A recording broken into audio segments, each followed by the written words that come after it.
Bom dia, pessoal. Hoje a gente vai falar um pouquinho sobre o cacau e o chocolate.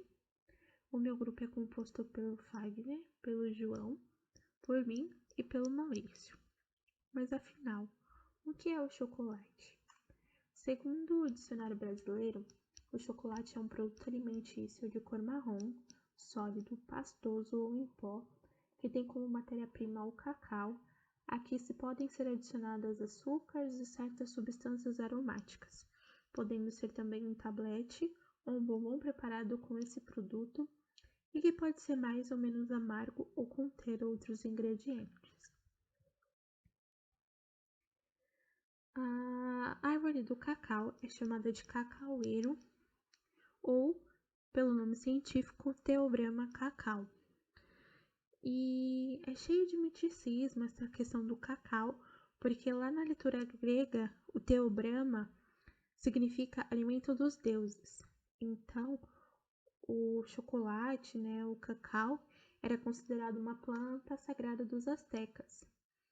E para os pesquisadores, o cacau ele é originário das cabeceiras do rio Amazonas, até se expandir e chegar na América do Sul e na América Central.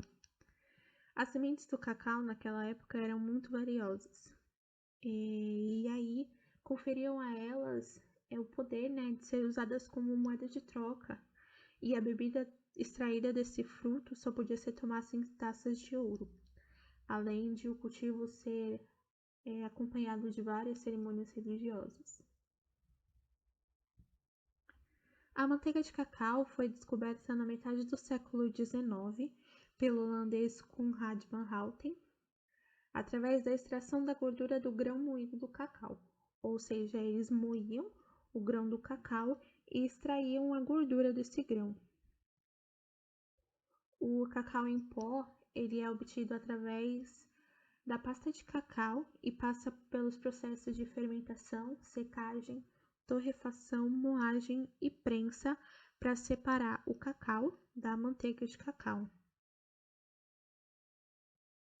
O chocolate branco é um produto obtido em cerca de 20% da manteiga de cacau, onde é adicionado leite em pó, açúcar, cerca de 59,4%, então ele contém muito açúcar.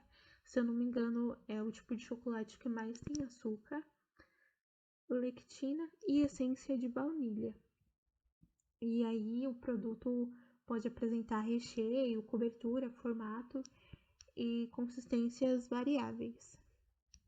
O chocolate ao leite é uma suspensão de partículas muito finas de cacau, e aí onde são misturados leite e açúcar, né? E eles são envolvidos por uma fase gordurosa composta de manteiga de cacau e de gordura do leite.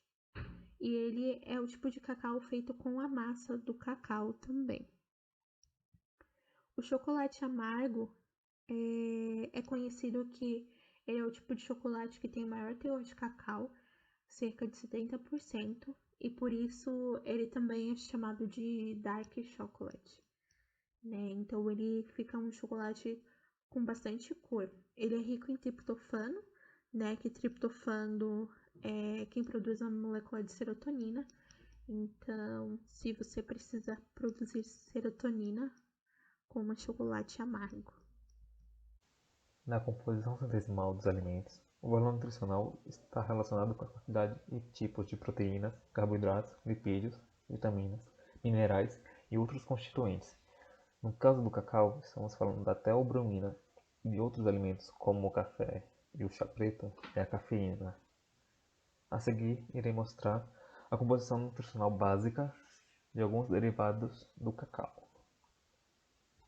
Bom, o cacau em pó temos umidade a 4%, lipídios 10%, proteínas 22,4%, fibras ausentes, carboidratos 46,7%, o teor de cinzas 6% e total de calorias de 375. O chocolate ao leite temos umidade a 0,9%, lipídios 32%, proteínas 6%, ausência de fibras também, carboidratos a 59,5%, o teor de cinzas 1,4% e um total de calorias de 541. O chocolate meio amargo temos umidade 0,8%, lipídios 31,5%, proteínas 4,2%, ausência de fibras, carboidratos a 62,6%, cinzas, o teor de cinzas a 0,9%, um total de calorias de 550.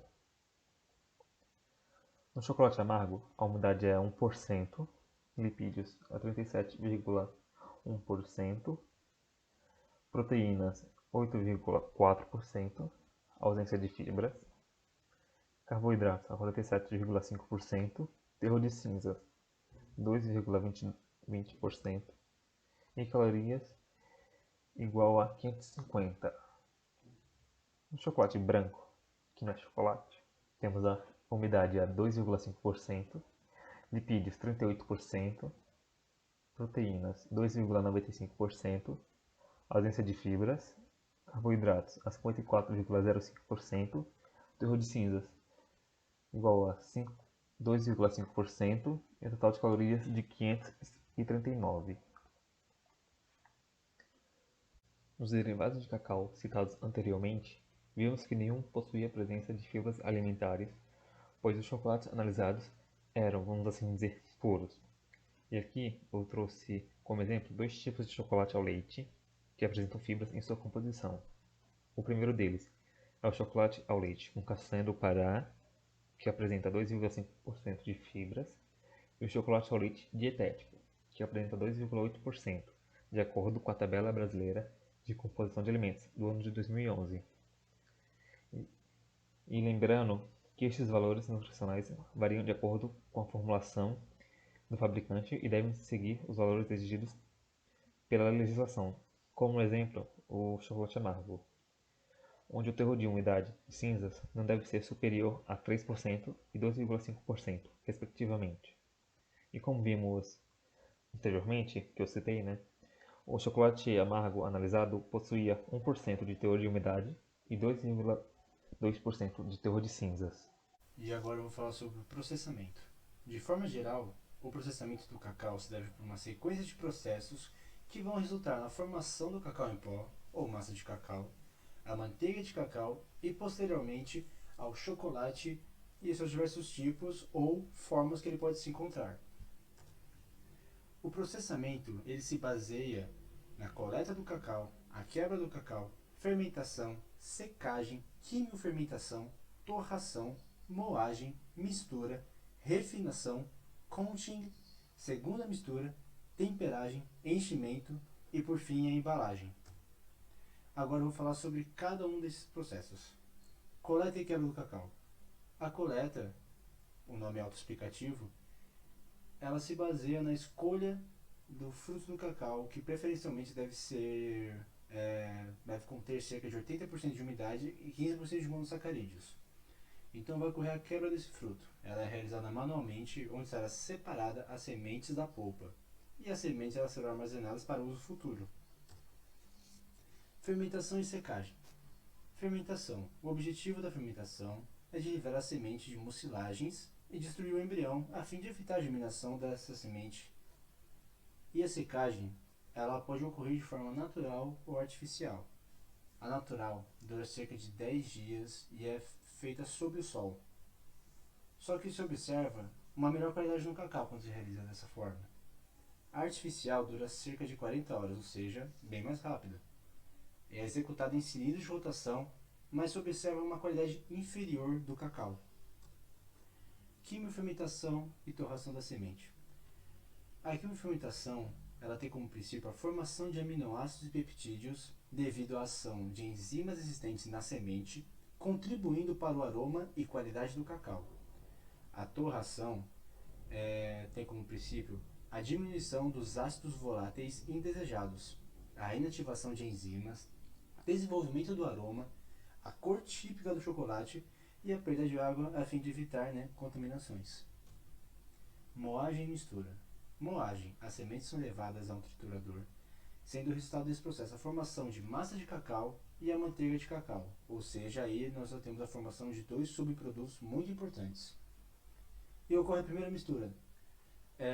Vão ser misturados componentes, tais como a massa do cacau e a manteiga de cacau, só que os dois vão estar em proporções diferentes.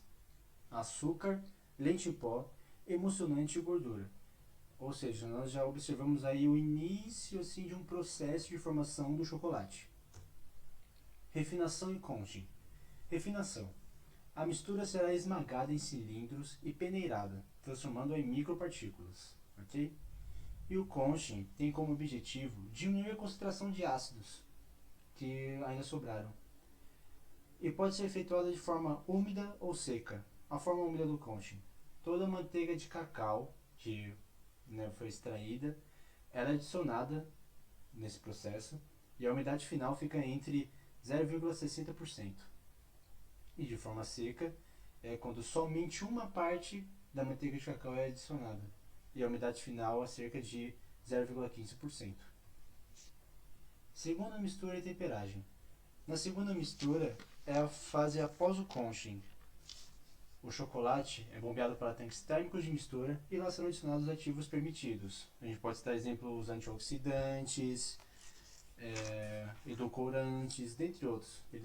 O importante é que estejam permitidos para a legislação. E ingredientes, como nozes, avelãs, amêndoas. Ou seja, nessa parte a gente já consegue ver os diferentes tipos de chocolate que podem ser formados.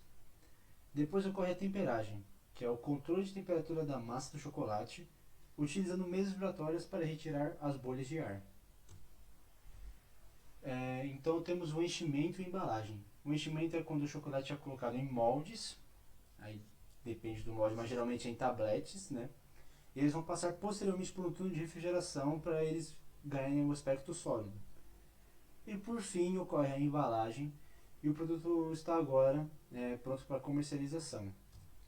Vale ressaltar que desta forma, desse processamento geral, é possível obter esses diversos tipos de chocolate que eu já mencionei, que são resultantes das alterações nas concentrações dos diferentes tipos de componentes que são adicionados nesse processo.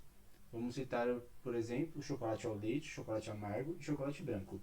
Chocolate ao leite é constituído pela mistura de manteiga de cacau, massa de cacau, açúcar e leite em pó.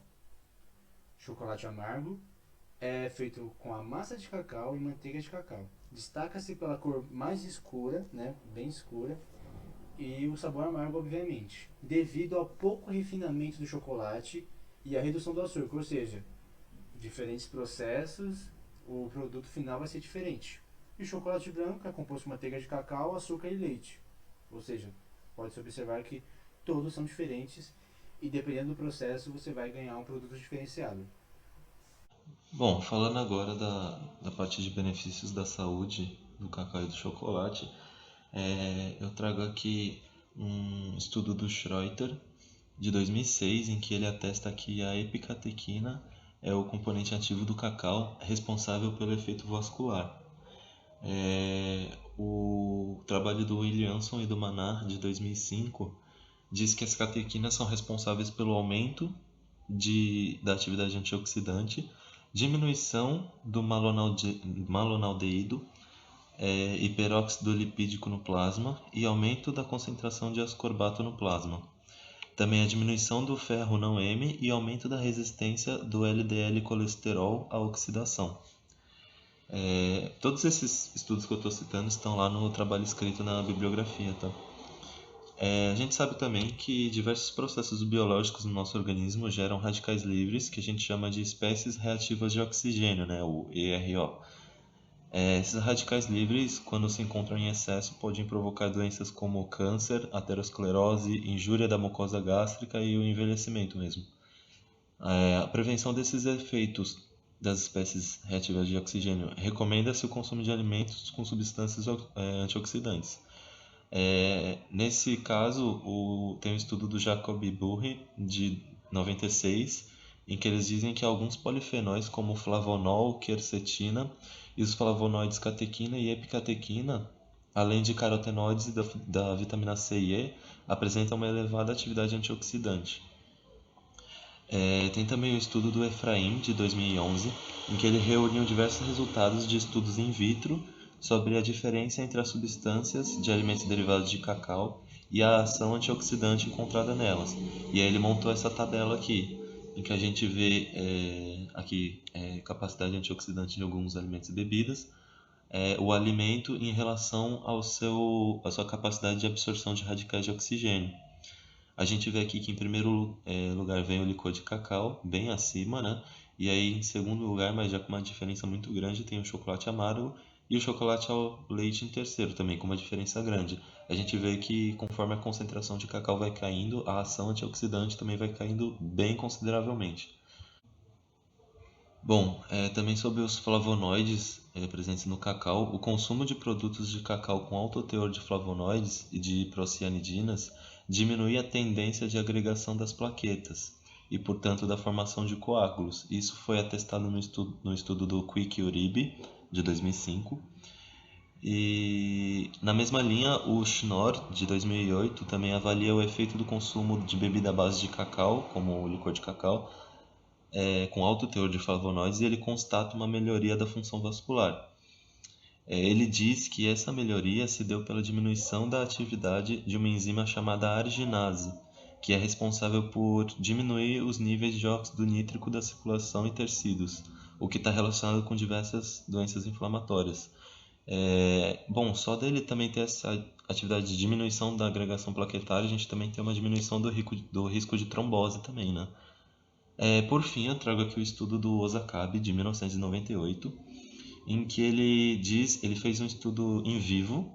Ele revela que o consumo de alimentos rico em flavonoides e procianidinas, como o cacau e o chocolate, ele vai patrocinar a produção de compostos anti-inflamatórios, inclusive atuando na reparação de danos à mucosa gástrica feitas pelo consumo constante de álcool, né? Então, se a pessoa tem um consumo de álcool constante, ela vai ter uma agressão da mucosa, né, por conta do etanol em si.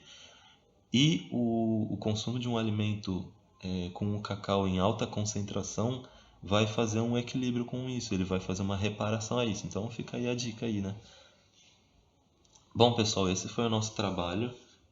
Todas essas citações que a gente fez estão no trabalho escrito, na bibliografia. E é isso, espero que tenham gostado.